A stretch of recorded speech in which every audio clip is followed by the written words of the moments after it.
Sebagai mahasiswa, saya percaya bahwa filsafat ilmu memiliki peran dalam memahami dan mengatasi perbedaan ini.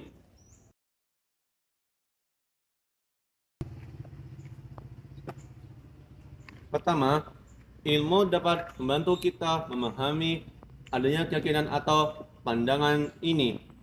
Dengan memahami ini, kita dapat melihat bagaimana perbedaan tersebut dapat terjadi.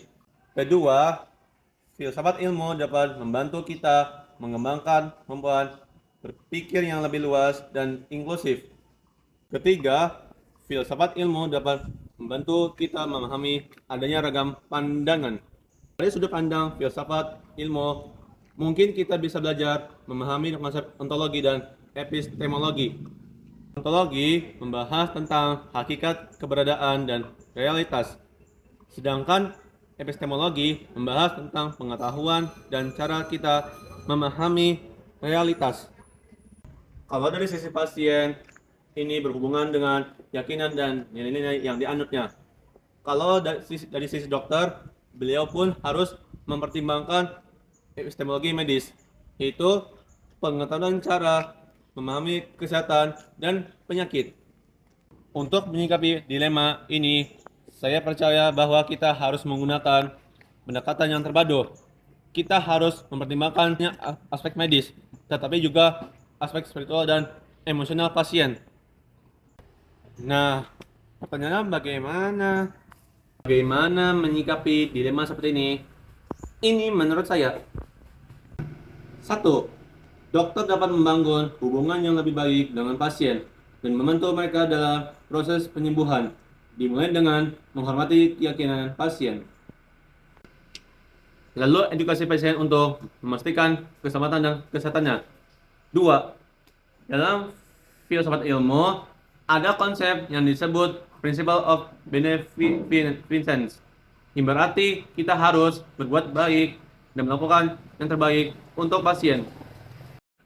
Namun, kita juga harus mempertimbangkan Principle of Autonomy, yang berarti kita harus menghormati keputusan dan keyakinan pasien. Dalam menghadapi dilema medis dan keyakinan agama, filsafat ilmu dapat membantu kita memahami dan mengembangkan kerangka berpikir yang lebih luas dan mempertimbangkan berbagai pandangan dan nilai-nilai yang terkait. Oleh karena itu, kita harus belajar filsafat ilmu untuk meningkatkan kemampuan kita dalam menghadapi tantangan ini.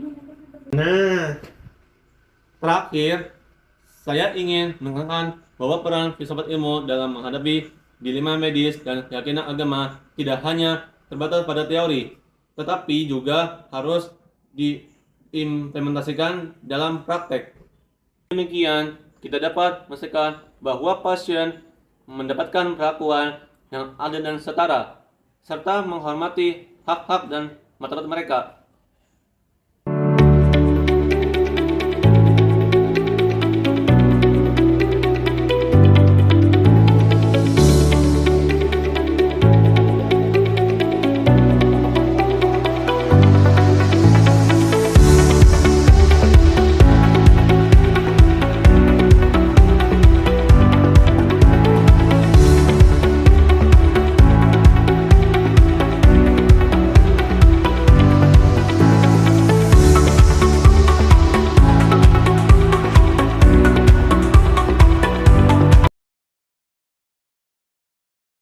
Sains membutuhkan agama Ya.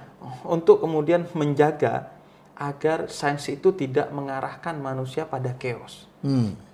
Agar ketika manusia menemukan uranium itu tidak digunakan untuk menjadi senjata nuklir. Agar nuklir tidak digunakan untuk menghabisi manusia lain dan alam semesta. Ya. Butuh pendekatan agama, Ya. kecenderungan agama untuk itu. Dan agama juga butuh sains untuk membersihkan agama dari mitos-mitos yang biasanya mengiringi agama kan. Ya.